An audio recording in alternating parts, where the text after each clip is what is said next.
కింజరపు రామ్మోహన్ నాయుడు సిక్కోలు యువకరటం. మహారాజులా ఆలోచించగలిగే రారాజు, మాటల్లో గాండ్రింపు కలిగిన మనస్సున్న మృగరాజు. 1 నుంచి 3వ తరగతి దాకా శ్రీకాకుళంలోని గురజాడ ఎడ్యుకేషనల్ సొసైటీ హాస్టల్లో ఉండి చదువుకున్నాడు. 1994లో తండ్రి ఎర్రంనాయుడు ఉమ్మడి ఆంధ్ర చీఫ్ విప్ కావడంతో శ్రీకాకుళం నుంచి హైదరాబాదు భారతీయ విద్యాభవన్లో 4-5 తరగతులు చదివాడు. 1996లో ఎర్రంనాయుడు ఎంపీగా ఎన్నికై కేంద్ర ప్రభుత్వ మంత్రి దక్కడంతో రామ్మోహన్ 6వ తరగతిలో ఉండగా వీరి కుటుంబం ఢిల్లీకి మారింది. ఢిల్లీలో ఆర్కేపురం ఢిల్లీ పబ్లిక్ స్కూల్లో చదువుకున్నాడు. ఇంటర్ తర్వాత అమెరికాలోని ఫర్డ్యూ విశ్వవిద్యాలయంలో ఎలక్ట్రికల్ ఇంజనీరింగ్లో చేరాడు. తర్వాత అక్కడే లాంగ్ ఐలాండ్ విశ్వవిద్యాలయం నుంచి MBA పూర్తి చేశాడు. తర్వాత ఢిల్లీకి తిరిగి వచ్చి ఒక ఇంటీరియర్ డెవలప్మెంట్ కంపెనీలో మార్కెటింగ్ మేనేజర్గా చేశాడు. అప్పుడే తండ్రి మరణ వార్త తెలిసింది. 2014లో తండ్రి వదిలి వెళ్లిన ఖాళీ భర్తీ చేయాలని మొదటిసారిగా ఎంపీగా నిలబడ్డాడు రామ్మోహన్ నాయుడు. గతంలో తండ్రి ఎర్రంనాయుడు వరుసగా 8 ఏళ్లు ఎంపీగా ఉంటే ఆ రికార్డు చెరిపివేసి 2014 నుంచి 2024 ఎన్నిక వరకు వరుసగా 10 ఏళ్లు శ్రీకాకుళం ఎంపీగా గెలుపొందుతూనే ఉన్నాడు.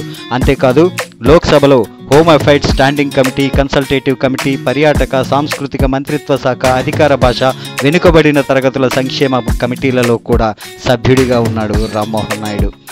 రామ్మోహన్ నాయుడు సంసద్ రత్న పురస్కారానికి అతి పిన్న వయసులోనే ఎంపిక కావటం ఆయన చిత్తశుద్ధికి నిదర్శనం. గుణాత్మకమైన పనితీరు, వ్యక్తిగత కృషి ఆధారంగా రామ్మోహన్ నాయుడికి ఈ అవార్డు దక్కింది. పార్లమెంటులోని యువ నాయకుల్లో ఒకడైన రామ్మోహన్ 26 ఏండ్ల వయసులో రాజకీయాలకు వచ్చాడు. మరో విచిత్రం ఏమిటో తెలుసా? ఆయన తండ్రి ఎర్రంనాయుడు, పినతండ్రి అచ్చెన్నాయుడు కూడా అదే 26 ఏళ్ల వయసులో రాజకీయాలకు వచ్చిన వారే. చేసే పనిపై చిత్తశుద్ధి ఉన్న నాయకుడు రామ్మోహన్ తన నియోజకవర్గం కోసం గలమెత్తగలడు. For a specific segment which is from Narsanapeta to Ichapuram, when will the signaling of this part be taken up? తన ప్రజల కోసం గర్జించగలడు. केंद्र सरकार उससे पीछे हट रही है. एक चीज मैं आपको याद दिला दूं, बीजेपी का हेडक्वार्टर जो 5 किलोमीटर यहाँ से दूर है, उसको आपने 1.5 साल में बनाया. 70 कमरे का ऑफिस बनाया आपने, 7 story building, 3 block, digital library और सारे एकदम इतने नए फैसिलिटीज के साथ 1.5 साल में बनाया. तो हमारे यहाँ पे एक IIT, एक एम्स, एक आईसर, वो आप 4 साल में नहीं बना सकते. తన రాష్ట్రం కోసం ప్రశ్నించగలడు. 2,30,30,000 ఉద్యోగాలు రాష్ట్రానికి, రాష్ట్ర యువతకి ఏదైతే ఇస్తానన్నావో ఎప్పుడు ఇస్తావో సమాధానం చెప్పు. మెగా DSC ఎప్పుడు పెడతావో సమాధానం చెప్పు. జాబ్ క్యాలెండర్ ఎప్పుడు రిలీజ్ చేస్తావో సమాధానం చెప్పు.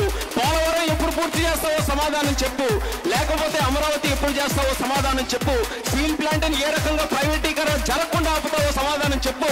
ప్రత్యేక హోదా ఏ రకంగా తీసుకొని వస్తావో సమాధానం చెప్పని మళ్ళీ సందర్భంగా అడుగుతున్నాం. 2024 కేబినెట్ మంత్రిగా ప్రమాణ స్వీకారం చేస్తున్న కింజరపు రామ్మోహన్ నాయుడు గారికి సిక్కోలు బిడ్డగా, ఉత్తరాంధ్ర వాసిగా, ఆంధ్రప్రదేశ్ పౌరుడిగా జేజేలు పలుకుతూ హృదయపూర్వక శుభాకాంక్షలు.